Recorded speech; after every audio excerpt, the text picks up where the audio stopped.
স্বাধীনতা পরে যেই স্বাধীনতা যুদ্ধে আমাদের দেশের মানুষ লড়াই করেছে, সংগ্রাম করেছে, আত্মাহুতি দিয়েছে, পাকিস্তান থেকে পাক হানাদার বাহিনীর থেকে বের হয়ে পার্শ্ববর্তী আরেকটা দেশের গোলামি করার জন্য নয়।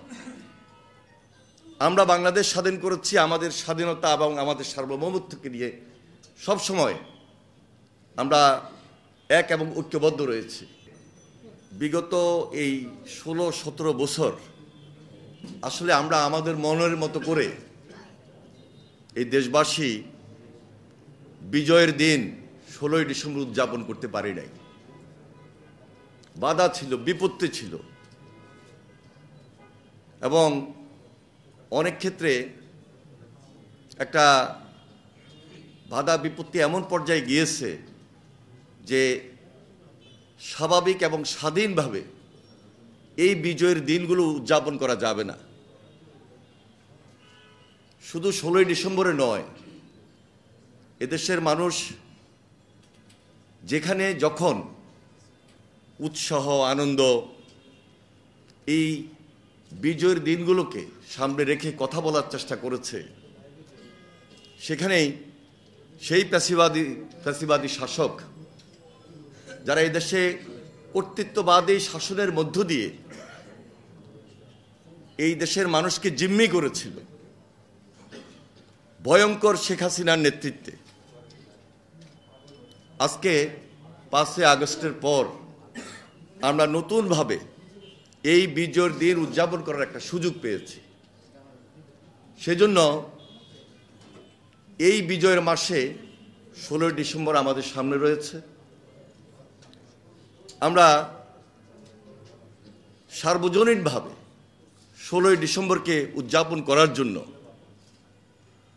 বিজয়ের দিনকে আবেগ, উৎসাহ এবং উদ্দীপনার মধ্যে নিয়ে আসার জন্য, পুরা জাতিকে একত্রিত করার মধ্য দিয়ে এই দিনটিকে আমরা উদযাপন করার সিদ্ধান্ত নিয়েছি। এই দিনটিকে শুধু জাতির সামনে উপস্থাপন করা এটি শুধু আমাদের কাজ নয়। এই প্রজন্ম, বিশেষ করে যারা এই যুগের সন্তান, এই প্রজন্মকে আমরা আমাদের যে বাংলাদেশের সংস্কৃতি, বাংলাদেশের যে কালচার, বিশেষ করে স্বাধীনতা পরে যেই স্বাধীনতা যুদ্ধে আমাদের দেশের মানুষ লড়াই করেছে, সংগ্রাম করেছে, আত্মাহুতি দিয়েছে, পাকিস্তান থেকে পাক হানাদার বাহিনীর থেকে বের হয়ে পার্শ্ববর্তী আরেকটা দেশের গোলামি করার জন্য নয়।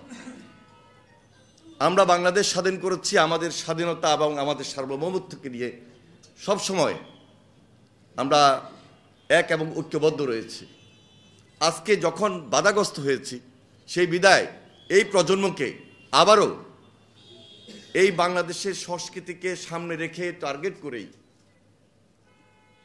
হিন্দি গান বা হিন্দি সংস্কৃতি বা উর্দু গান, উর্দু সংস্কৃতি বা বিনদেশি যেই কোনো সাংস্কৃতিক অবস্থান থেকে বের হয়ে আমরা একটা দেশপ্রেমিক বাংলাদেশের সংস্কৃতি তুলে ধরার জন্য এই প্রজন্মকে উদ্বুদ্ধ করার লড়াইয়ে আজকে আমরা ঐক্যবদ্ধ রয়েছি এবং সেটি সবার আগে বাংলাদেশ নামে।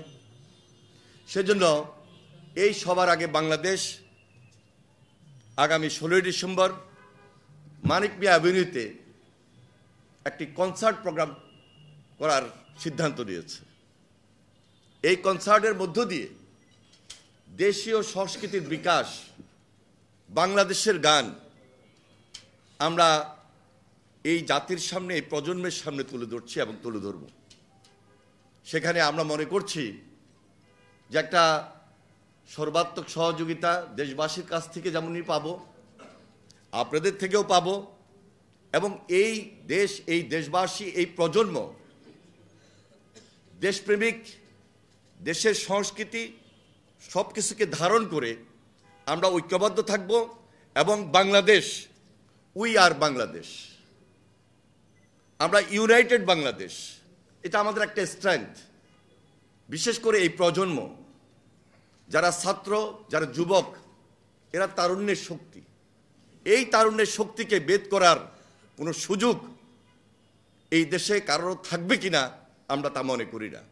কারণ এই তারুণ্যের শক্তিকে ধারণ আমরা করছি, তারুণ্যের শক্তিকে আরও বেশি শক্তিতে পরিণত করব দেশকে, জাতিকে ঐক্যবদ্ধ রাখার স্বার্থে এবং সংগ্রামে।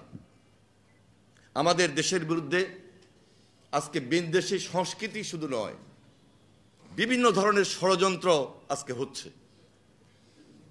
আপনারা লক্ষ্য করে থাকবেন, যারা পালিয়ে গিয়েছে, যারা এই দেশে ফ্যাসিবাদী শাসন করেছে, কর্তৃত্ববাদী শাসক ছিল, তারা লুণ্ঠন করেছে, টাকা পাচার করেছে, অর্থ পাচার করেছে। তাদের সেই টাকা, তাদের সেই অর্থ, তাদের সেই ষড়যন্ত্র আজকে একত্রিত হয়ে দেশের বিরুদ্ধে, দেশের স্বাধীনতা এবং সার্বভৌমত্বের বিরুদ্ধে ভিন দেশের সঙ্গে একত্রিত হয়ে আজকে তারা সেই ষড়যন্ত্রে লিপ্ত রয়েছে। যার কারণে আজকে সবার আগে বাংলাদেশ আমরা প্রাধান্য দিচ্ছি। এখানে আমাদের ইউনিটি, এখানে আমাদের শক্তি, এই শক্তিকে আরও বেশি শক্তিতে রূপান্তরিত করে আমরা পুরা বাংলাদেশ একত্রিত হয়ে থাকব। কোনো ধরনের ষড়যন্ত্র, কোনো ধরনের অন্যায়, অপসংস্কৃতির কাছে আমরা মাথা নত করি না এবং করব না। আমাদের এই সংগ্রাম আগামী দিনে আমাদেরকে আরও বেশি ঐক্যবদ্ধ করবে। সবার আগে যে বাংলাদেশ, এটি একটা নতুন ধারণা, নতুন চিন্তা জাতিকে একত্রিত করার জন্য।